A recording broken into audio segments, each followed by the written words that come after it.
भाई एक कहावत होती है कि जब भी आप डिप्रेशन में हो तो आप जाके किसी ऐसे बंदे से मिलो कि जो आपकी डिप्रेशन दूर करे। इंसान तो भाई गलतियों का पुतला है, गलतियां करता है। करी गलतियां रहा है तू कब से यानी कि आप टेनेंट या रेंट पे अपार्टमेंट ले रहे हैं तो ईच एंड एवरीथिंग में आपको छोटे छोटे खर्चे बता यार मोहब्बत वाले। ये बैग हम स्पेशली लाए थे थंबनेल के लिए। थंबनेल अभी हमारा बन चुका है। फरोन दे सुसड़ ये हम खुद खाना बनाकर खाते हैं। कैसा है यार शान भाई? पक्की बात है।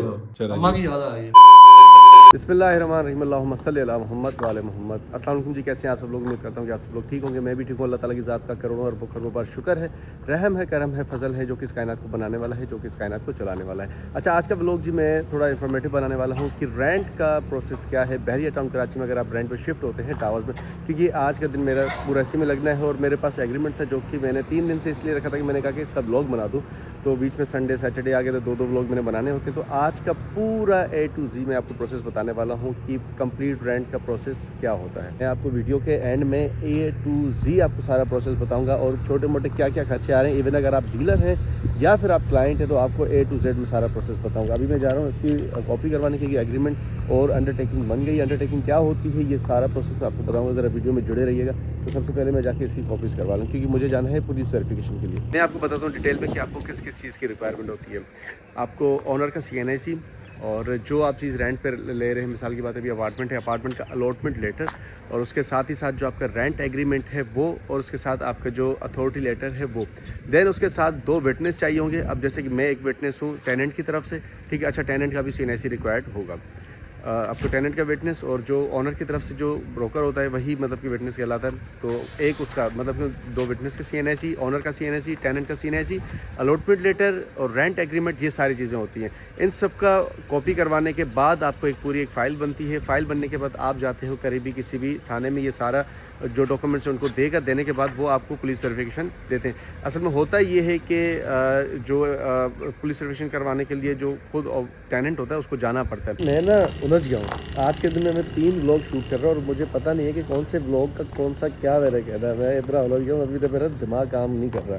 पिछले 1.5 घंटे से मैं सोच रहा हूँ कि कौन से व्लॉग को कहाँ जाके कंटिन्यू करना है, क्योंकि तीनों व्लॉग की अलग अलग लोकेशन है और उन तीनों व्लॉग में जो जो बोलना है वो सब कुछ अलग है। मैं अभी बड़ा थोड़ा फंस गया ना। भाई एक कहावत होती है कि जब भी आप डिप्रेशन में हो तो आप जाके किसी ऐसे बंदे से मिलो कि जो आपकी डिप्रेशन दूर करे। सोच रहा होता हूँ तो ये बंदा आ जाता है और डिप्रेशन डबल हो जाती है ना। अब मुझे कहता है कि आजा वॉक करने चलते हैं और चल के तुझे कोई कहानी सुना पंचायत ही सुनाया क्या।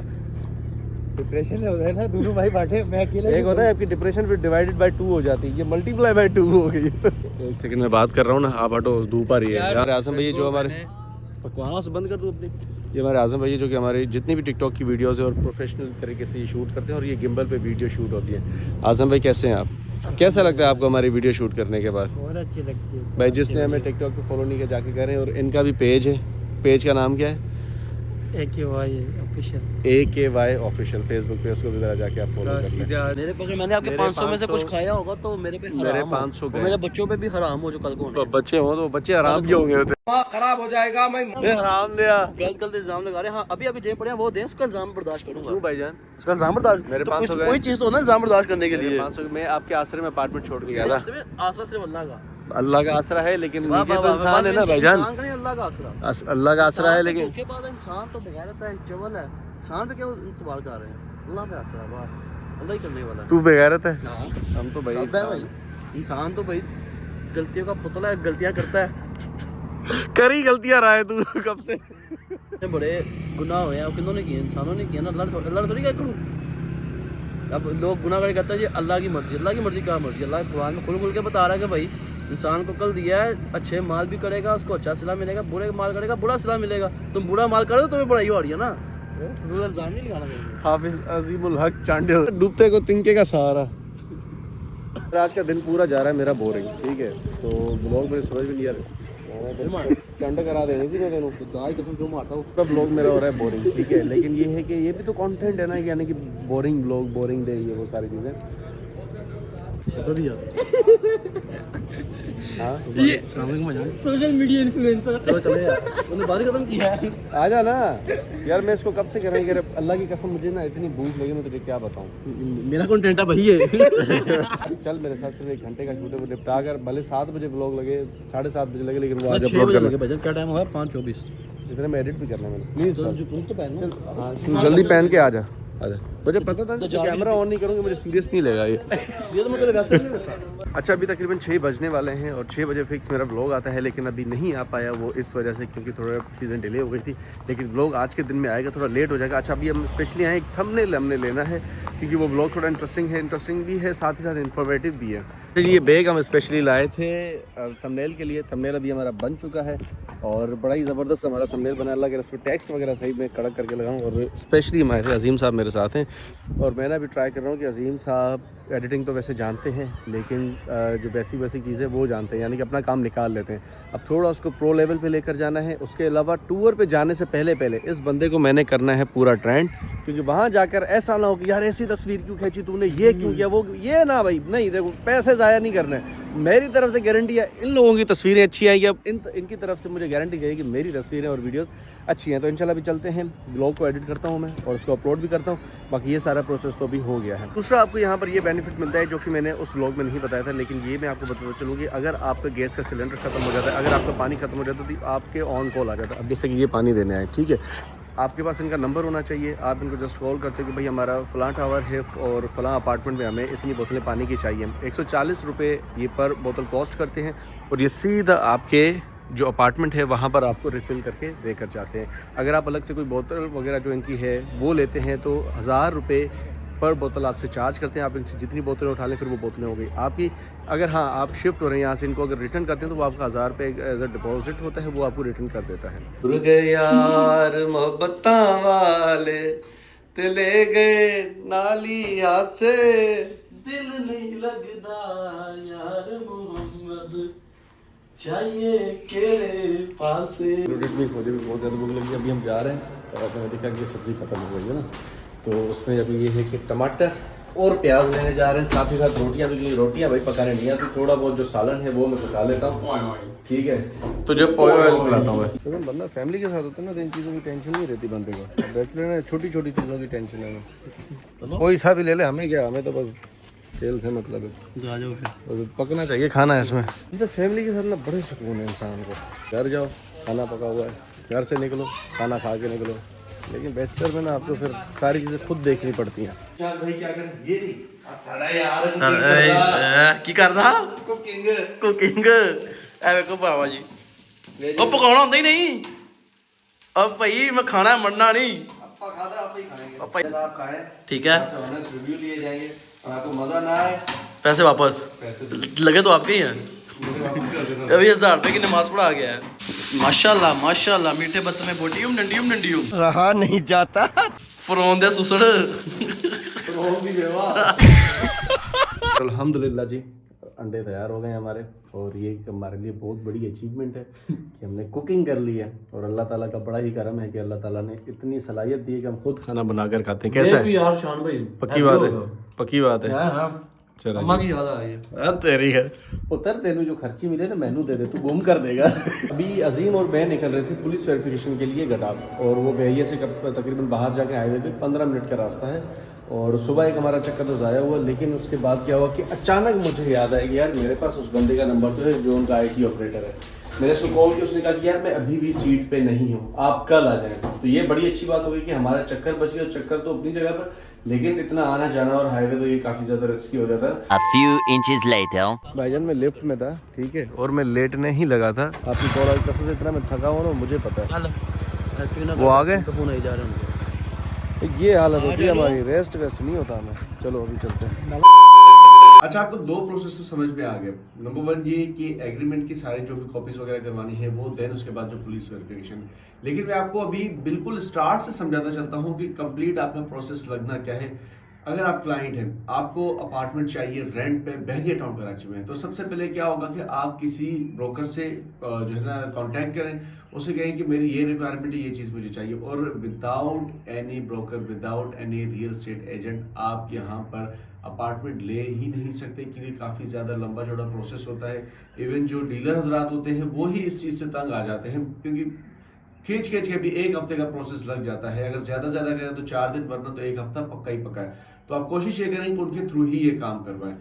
अच्छा, दूसरी चीज़ ये कि इसमें सबसे पहले आपने उसको कहा, जैसे उसके पास अगर कोई अपार्टमेंट आता है तो वो आपको कोई वीडियो या कोई ऐसी चीज़ शेयर करता है। देन उसके बाद आप आते हैं विजिट पे। विजिट करने के बाद आप क्या करते हैं, अगर आपको वो अपार्टमेंट या कोई वो प्रॉपर्टी जो भी विला है या अपार्टमेंट है वो आपको अगर पसंद आती है, तो आप उसको कंडीशनली टोकन कर देते हैं कि यार अभी ये मैंने विजिट कर लिया है, उसके बाद मेरी फैमिली इसको कंफर्म करेगी या मैं फैमिली के साथ डिस्कस करूंगा। कभी कभार तो ऐसा ही होता है कि लोग फैमिली के साथ आकर उसी टाइम सारी चीज़ें डिसाइड करके उसी टाइम ही एग्रीमेंट कर देते हैं, लेकिन ये मैं आपको बता रहा हूँ कि जो रेयर केसेस होते हैं।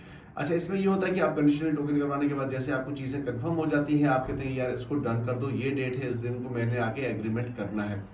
अब इसमें होता ये है कि अगर कोई सामने वाली जो पार्टी है, जो ऑनर है अपार्टमेंट का, वो यहाँ पर नहीं है, वो बाहर रहता है, तो वो क्या करता है कि किसी ना किसी को वो अथॉरिटी दे देता है कि आप मेरा जो अपार्टमेंट है वो रेंट आउट करें। वो अथॉरिटी लेटर होता है, उसको देखकर सबसे पहले आप श्योर करें कि जिससे आप अपार्टमेंट ले रहे हैं तो अथॉरिटी लेटर उसके पास है या नहीं। आप वो चीज़ सारी अपनी तरफ से कंफर्म करें। वैसे तो ये आपके जो डीलर है, अगर आपका उसके ऊपर ट्रस्ट पूरा है तो वो सारा वो खुद ही देख रहा होता है, आप ना भी कहें वो खुद ही इस चीज़ को देख रहा होता है, क्योंकि उसकी जिम्मेदारी होती है इस चीज़ में। ये सारी चीज़ें देखने के बाद क्या होता है कि जब हम बैठते हैं, एक रेंट डिसाइड होता है। मैं आपको मोटा मोटा हिसाब बताता हूँ कि आप 30,000 रुपये रेंट लगा लें। अब यहाँ पर होता है 3+3। 3+3 की माना ये होती है कि 3 जो रेंट है वो आपका एडवांस कंसीडर होगा, जो आपका डिपॉजिट होता है, और जो 3 रिमेनिंग जो 3 होता है वो होता है आपका रेंट, ठीक है, जो कि आपका अगले 3 महीने तक आप रेंट नहीं देंगे। पहले वाले जो 3 मंथ का आप डिपॉजिट करें, जब भी आप अपार्टमेंट छोड़ते हैं तो वो आपको वापस मिल जाते हैं। अच्छा, दूसरी चीज़ ये है कि इसमें एक पूरा रेंट आपका कमीशन होता है, यानी कि आपने जो आपका रेंट है 30,000 पे, तो आप उसको मल्टीप्लाई बाय 7 करें। 3+3 आपका ये 6 हो गया, वो चला जाएगा आपके जो अपार्टमेंट ऑनर है उसके पास। बाकी जो एक रेंट है वो आपका जाता है कमीशन। तो 30,000 रेंट के हिसाब से आपके हो गए 2,10,000 रुपए। अब इसके बाद क्या है, छोटे मोटे खर्चे जो अक्सर जो टेनेंट होते हैं, जो रेंट पे अपार्टमेंट लेते हैं, तो वो कहते हैं यार ये क्या खर्चा आ गया, ये क्या खर्चा आ गया। मैं आपको सीधा सारा प्रोसेस बताता हूँ जो कि आपने देना है, यानी कि आप टेनेंट है, आप रेंट पे अपार्टमेंट ले रहे हैं, तो ईच एंड एवरीथिंग मैं आपको छोटे छोटे खर्चे बता रहा हूँ। उसके बाद आपका सबसे पहला खर्चा क्या हो रहा है, ये सारे आपने ये अमाउंट जो थी वो पक्की पक्की चली गई आपकी। देन उसके बाद आप जो एग्रीमेंट ले रहे हैं, वो इस वक्त जो एग्रीमेंट है वो है 3,000 रुपए का एग्रीमेंट है, और 1,500 रुपए की पर अंडरटेकिंग है। 1,500 रुपए की पर अंडरटेकिंग से मुराद ये है कि अगर आप टेनेंट है, ठीक है, उसके बाद आपकी अगर वाइफ आपके साथ रहती हैं तो एक अंडरटेकिंग उसकी कहलाएगी। उसके बाद आपके साथ अगर कोई और रहता है, आपके बच्चे वगैरह हैं, तो वो भी उसी चीज़ में इंक्लूड होंगे, वो अंडरटेकिंग उनकी बनेगी। देन अगर आपका कोई सर्वेंट है तो उसकी एक अंडरटेकिंग अलग से बनती है। 1,500 रुपए की पर अंडरटेकिंग है। इस बार जो मैं करवाने जा रहा हूँ वो हस्बैंड एंड वाइफ और एक उनका बच्चा है। अच्छा, उसमें ये है कि हमारा 3,000 रुपए का हमारा एग्रीमेंट आ गया। देन उसके बाद हमारा आ गया 1,500 रुपए का पर अंडरटेकिंग, और 3,000 रुपए हो गए ये। 6,000 रुपए आपके ये हो गए एग्रीमेंट के दौरान, ये जो सारा प्रोसेस है। उसके बाद क्या होता है, उसके बाद आपने करवानी होती है पुलिस वेरिफिकेशन, ठीक है। ये सारे डॉक्यूमेंट्स वगैरह आपके पास आ गए। पुलिस वेरिफिकेशन का मैंने आपको बता दिया कि क्या क्या चीज़ें आपको रिक्वायर्ड होगी। उसमें आपका तकरीबन आप लगा लें कि मैं क्या ही बताऊं, लेकिन लग जाते हैं आप उसमें 1,000 रुपये ये भी खर्चा लगा लें, ठीक है। अच्छा, उसके बाद आपका आ जाता है पोर्टल पे डेटा अपलोड होता है। पोर्टल पे डेटा अपलोड होने का कोई 500 लेता है, कोई 1,000 लेता है। आप इसमें 1,000 रुपये लगा दें, ठीक है। ये मैं आपको मोटा मोटा खर्चा बता रहा हूँ, ठीक है। अब उसके बाद ये है कि आपका जो खर्चा इसके बाद जो होना है वो बिल्कुल ज़ीरो है, कोई आपका खर्चा नहीं होना। इसके बाद जो आपका जो चीज़ होनी है वो एक छोटा सा चालान होता है, वो पे करना होता है। मैं देखता हूँ, और मुझे अच्छे तरीके से याद नहीं है, लेकिन वो छोटा सा चालान होता है, वो अगर मेरे पास हुआ तो मैं इसमें ऐड कर दूँगा कितनी अमाउंट है। यानी कि आपका जो टोटल खर्चा आना है वो 2,18,000 रुपये आना है, ठीक है। इसके अलावा कोई ऐसा मेजर खर्चा नहीं है। अगर हुआ तो मैं मेंशन कर दूंगा। जो डॉक्यूमेंट्स है वो पीडीएफ की सूरत में मिनिमम भी 2 MB की फाइल हो, ठीक है, पर फाइल आपकी, वो आपने बहरिया के वेबसाइट है, वहाँ पर आपने अपलोड करनी है। BT कराची उनकी वेबसाइट है, वहाँ पर आपने सारा डेटा अपना अपलोड करना है। अलॉटमेंट, और उसके बाद टेनेंट की डिटेल, उसके साथ कौन कौन रह रहा है, उनकी CNIC अपलोड करने हैं आपने, और उसके बाद आपका रेंट का जो एग्रीमेंट है वो अपलोड करना है, पुलिस वेरिफिकेशन अपलोड करनी है। अगर आपके पास कोई गाड़ी है तो गाड़ी की आपकी डॉक्यूमेंट्स वगैरह सारी चीज़ें आपने अपलोड करनी है। उसके बाद फैसिलिटेशन सेंटर जाना है, वहाँ से आपने कंफर्म करना है कि यार हमारा जो डेटा है वहाँ पर अपलोड हुआ है कि नहीं, वो हाँ कहते हैं। और उसके बाद आपको वो एक डेट दे देते हैं अगले दिन की या उससे अगले दिन की कि आप आए, आपका इंटरव्यू है। इंटरव्यू में जितने भी आपके साथ फैमिली मेम्बर थे, आपने जिनको भी एड करवाया, जो रहना चाहते हैं, उन सबको आप लेकर आएंगे। लेकर आने के बाद एक अदद इंटरव्यू होता है। इंटरव्यू होने के बाद आपको क्या करते हैं कि उसके बाद एनओसी आपका हो जाता है इशू। पहले ये प्रोसेस था, लेकिन अब ये होता है कि उसके 2 दिन बाद एनओसी इशू करते हैं, जो कि फैसिलिटेशन सेंटर से इशू होता है। वो आपको मेल कर देते हैं, चाहे तो आप उसका प्रिंट आउट निकालें या तो आप उसको ना करें। तो ये सारा होता है प्रोसेस बहरिया टाउन कराची में रेंट पे अपार्टमेंट लेने का। अपार्टमेंट बहुत ही मुश्किल है, विला इतना मुश्किल नहीं है। विला में आप कहीं भी बैठे एग्रीमेंट करें, जाएं और जो है ना उसका आप एनओसी ले लें, इतना मुश्किल नहीं है। सिर्फ अपार्टमेंट का बहुत ही मुश्किल है, हर बार खपत होती है अपार्टमेंट की। तो उम्मीद करता हूँ कि आज का जो ब्लॉग होगा वो आपको पसंद आया होगा, आपके लिए थोड़ा इन्फॉर्मेटिव रहा होगा, थोड़ा लंबा हो गया, लेकिन ये है कि आपके लिए थोड़ी बहुत नॉलेजेबल रहा होगा। तो लाइक कर दें, शेयर कर दें। अगर अभी तक आप ब्लॉग देख रहे हैं तो उस चैनल को लाजमी से सब्सक्राइब कर दें। और इंशाल्लाह मिलते हैं कल के ब्लॉग में, तब तक के लिए अपना बहुत सारा ख्याल रखिएगा। अल्लाह हाफिज़।